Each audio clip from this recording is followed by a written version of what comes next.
So welcome children. In today's lesson we will be looking into Unit 3 World War II. So in previous classes we have gone through World War I and what happened after World War I, and now we move on to World War II.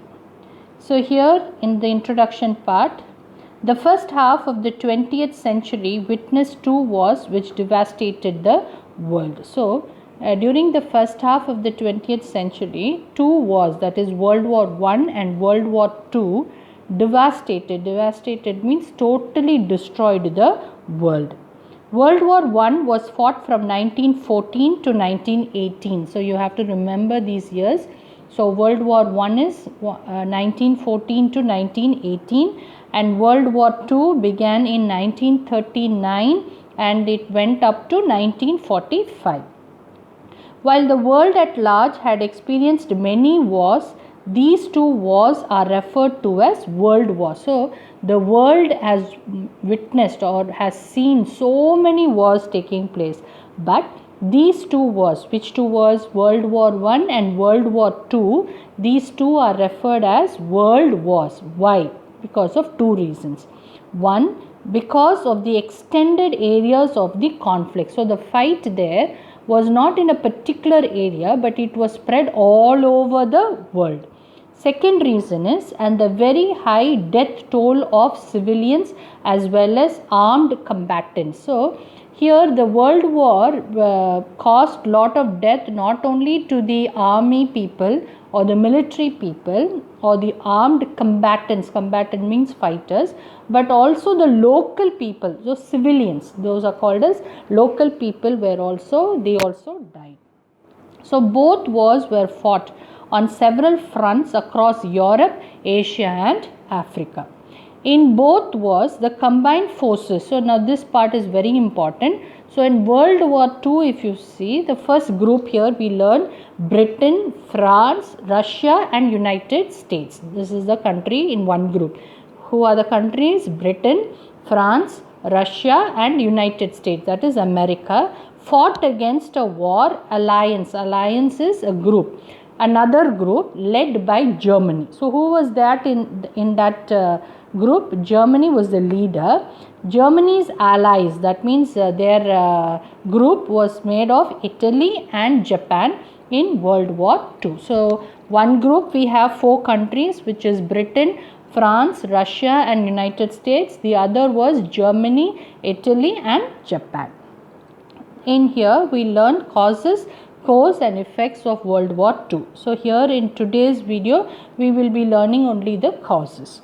The devastation again, the destruction caused by World War I was of such magnitude that it was referred as a Great War. So because the destruction caused by World War I was so huge, these wars are called as Great Wars or the war to end all wars. Okay.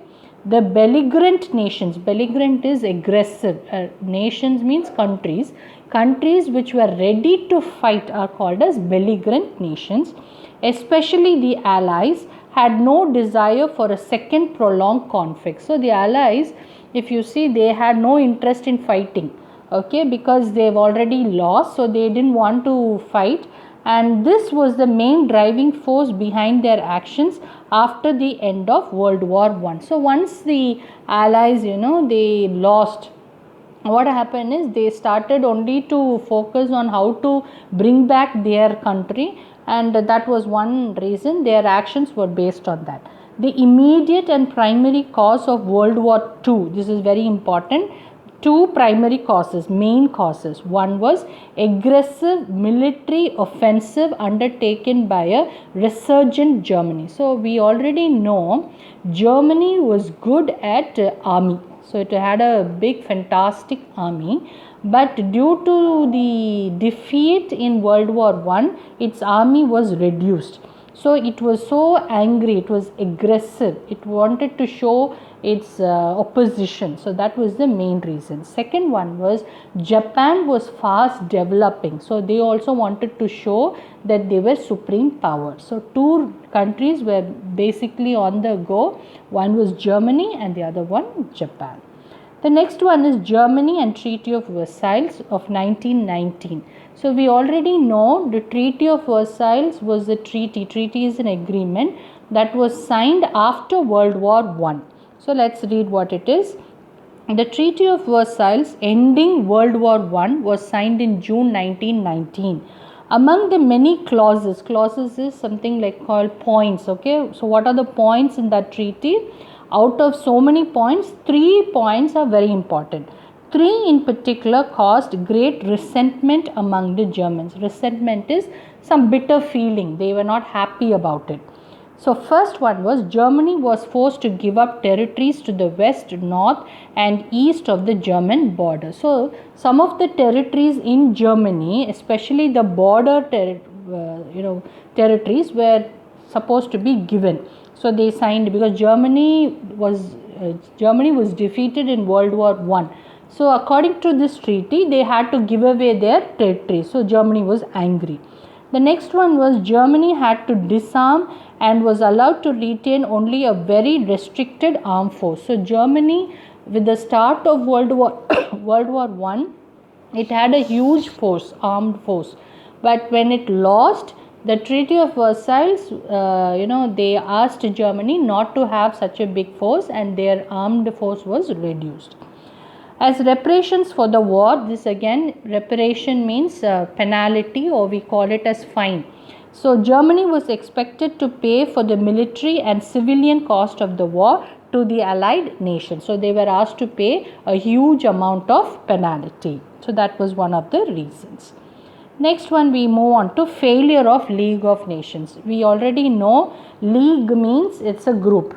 So the countries, some of the countries, they formed together and as a League of Nations, and they wanted to spread peace. Okay, so that was, but it failed. That's what we are going to learn. The treaty also set up, which treaty? The Treaty of Versailles also set up the League of Nations on the initiative. So who took the lead? Okay, it was President Woodrow Wilson of the United States. So he was the one who brought this into force. The League was expected to mediate between countries and take action against countries which indulged in military aggression. So what was the work of this League of Nations? So whenever countries came to fight, they will talk between those two countries, and they will see that they don't become fighters, and they will solve the issue. The popular mood favored the traditional isolationist approach, and therefore the United States did not become a member of the League. So we already know League of Nations, United States was not a member. So it always stood isolated. Isolated is separate. So this mood was already there. So most of the countries wanted to follow United States in that regard.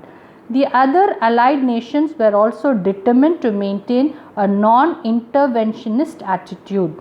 Non-interventionist means other countries which saw America being separate, they also wanted to stay separate, and they did not want other countries to come and intervene. And in consequence, and in the result, the League remained as an ineffectual international body. So each country stood separate, so the League had no work, so it was a failure. Post-war crisis and Germany. So post-war, that means after war, what was the effect and what happened to the position of Germany, because Germany was the country which was defeated. As mentioned above, the 3 main clauses, we saw the 3 main clauses, right, of the Treaty of Versailles, especially the imposition of penal reparation. Reparation is fine, caused great discontent in Germany. So the foremost important reason for Germany was it was given a huge penalty, a fine. Germany had to pay a huge fine. So that was the reason in Germany's mind. Okay. The problems which many countries faced in the post-World War I decades led to the rise of extreme right-wing dictatorships in Italy, which is in Mussolini, and Germany, it was Hitler, and Spain, it was Franco. So what happened is many countries after World War I, they faced a lot of changes, and mostly there was dictatorship. Dictatorship is one man rule, power. So in Italy it was Mussolini who was a dictator, in Germany it was Hitler, and in Spain it was Franco. Germany experienced both high unemployment and severe inflation after the war. So Germany, there were two great problems that Germany was facing. One was high unemployment. So people in Germany, they had no work, so their earning was becoming less, and severe inflation, their money value, okay, that is inflation means highness, okay, after the war, and its currency means money, became practically worthless. So when you have inflation like this highness, their money value will become less. There are several pictures of 1920s where ordinary people had to carry money in wheelbarrows to buy bread. So so much of wealth was not there in Germany that they had to buy bread, and they took that money in wheelbarrows. Okay, this was blamed on the war. Why this happened? Germany blamed because they had to pay a huge penalty. This was blamed on the war reparations which Germany was forced to pay, though in the final analysis the demands for war reparations were moderated over several rounds of negotiation. So Treaty of Versailles asked Germany to pay a huge amount, but over a period of time, after several talks, that was made moderate. The rise of Adolf Hitler. So we already learnt Hitler. Hitler is a main person, we just now learnt. He is a person who is a dictator in Germany. So that's what we learnt here. So Adolf Hitler was able to exploit the general discontent among the Germans. So what was Adolf Hitler doing? He took advantage of the people in Germany who were not happy about the German government. So gifted with great oratorical skill. So he was a very good speaker. He was able to sway means he was able to change the mind of people by his impassioned speeches. Passion means love. Impassioned means not in love, but his speech was so gifted, promising a return to the glorious military past of Germany. So what did he talk to the people? He said that Germany will get back its military force. He founded the National Socialist Party, generally known as the Nazis. So this is a very important word that you have to remember. Hitler, he was founder of National Socialist Party, and this was known as Nazis. The fundamental platform on which Hitler built his support was the notion of racial superiority of the Germans as a pure Aryan race. So here, one reason why he stood so so good was that he said that the Germans, okay, they were pure ones and they were superior ones, and they were called as Aryan race, and a deep seated hatred of the Jews. Second thing that he was constantly thinking of, he put into the minds of the people that Jews are the ones to be hated.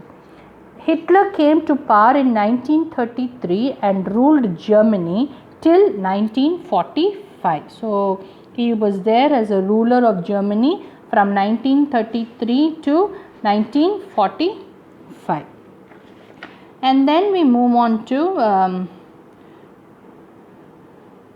in direct contravention of the clauses of the Treaty of Versailles, Hitler began to rearm Germany. So what happened is, now Hitler was trying to regain the German force. The recruitment for the armed forces and the manufacture of armaments. Armaments are weapons, okay. So he was trying to recruit people. Recruit means take in new people for the Germany's forces, and he was also trying to manufacture weapons and machinery for the army, navy and air force. With large amounts of government spending resulted in an economic revival and solved the problem of unemployment in Germany. So since he was able to revive this, make it new, the problem of unemployment came down.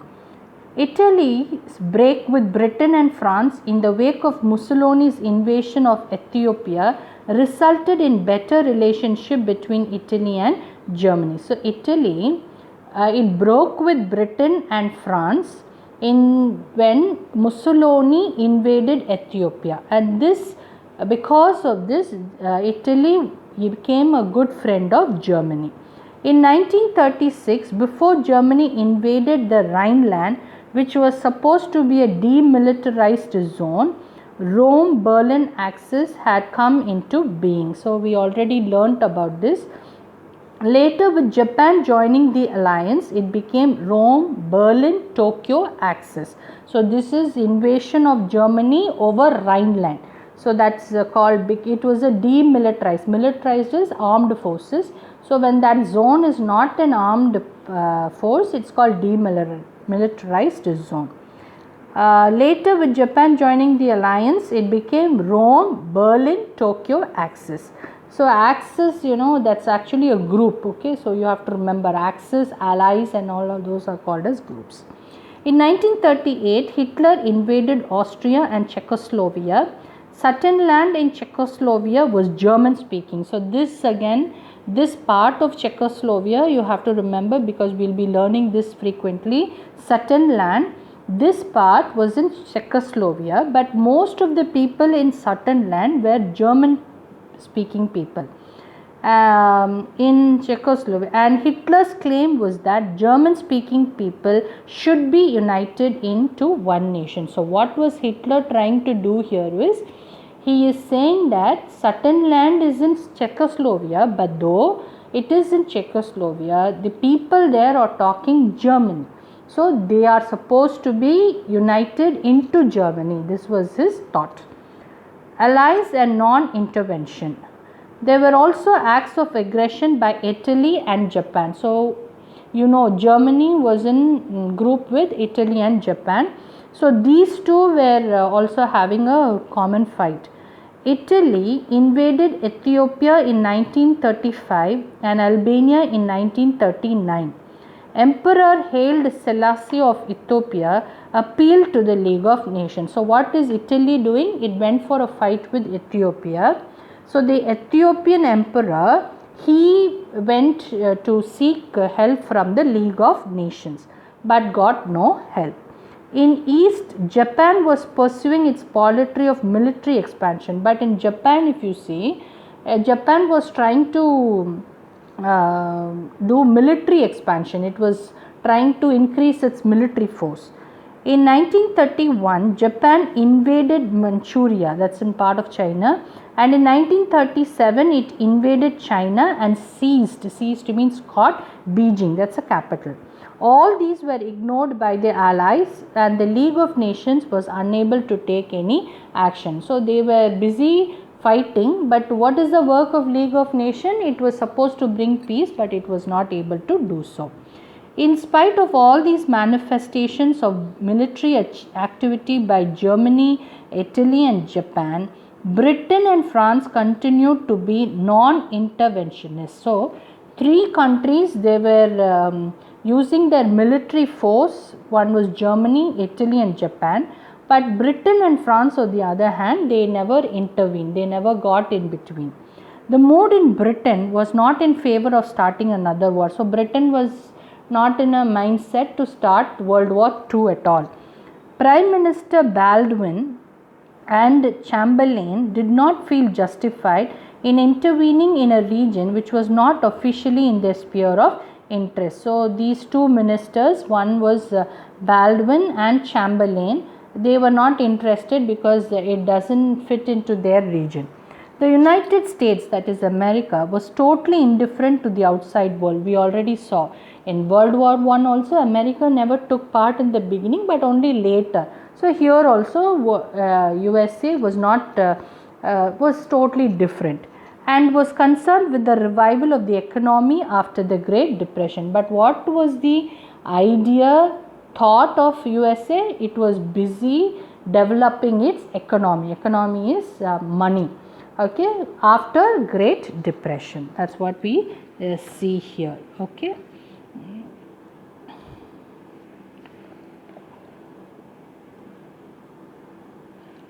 Next we come on to the Munich Pact. So this is a very important point here we need to discuss. A further factor was the Western powers and the Soviet Union, that is Russia, distrusted each other. So Western power countries and the USSR, which is Russia, they were not trusting each other. In 1938, Prime Minister Chamberlain, just now we learnt, right, concluded the Munich Pact with Germany. So he went, and pact is like an agreement, okay. So he signed an agreement with Germany, which was shameful acceptance of Germany's invasion of Czechoslovakia to annex German speaking Sudeten land. So just now we said, right, German idea was to annex, capture Sudeten land, because stating that Sudeten land, the people living in Sudeten land, they were German speaking people. So Germany was trying to get back that. In 1939, the Soviet Union independently concluded a non-aggression pact with Germany. So they went with a non-aggression. Non-aggression is not in a fighting mood. That's what we call non-aggression pact. Pact is agreement. The continued passivity of the Allies and the reluctance to start building up their armies were also contributory causes of the extended scale of World War II. So here they were not really interested in bringing up their armies. They were not active, they were only passive, they were not interested in bringing World War II.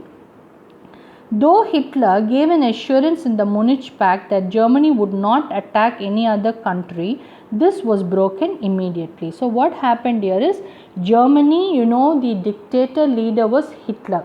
So what did Hitler do is, he said that we will not get up a fight with any other country. By which pact, by which agreement? Munich Pact. But soon Germany broke that agreement. In 1939, this year you have to remember, he invaded Czechoslovakia. Who invaded? Hitler, that is Germany. They invaded Czechoslovakia.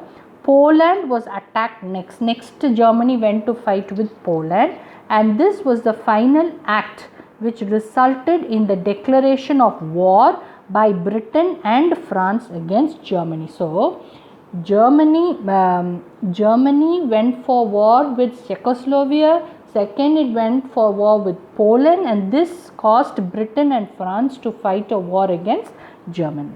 In Britain, the Prime Minister Chamberlain resigned in 1940. So you should remember, the Prime Minister of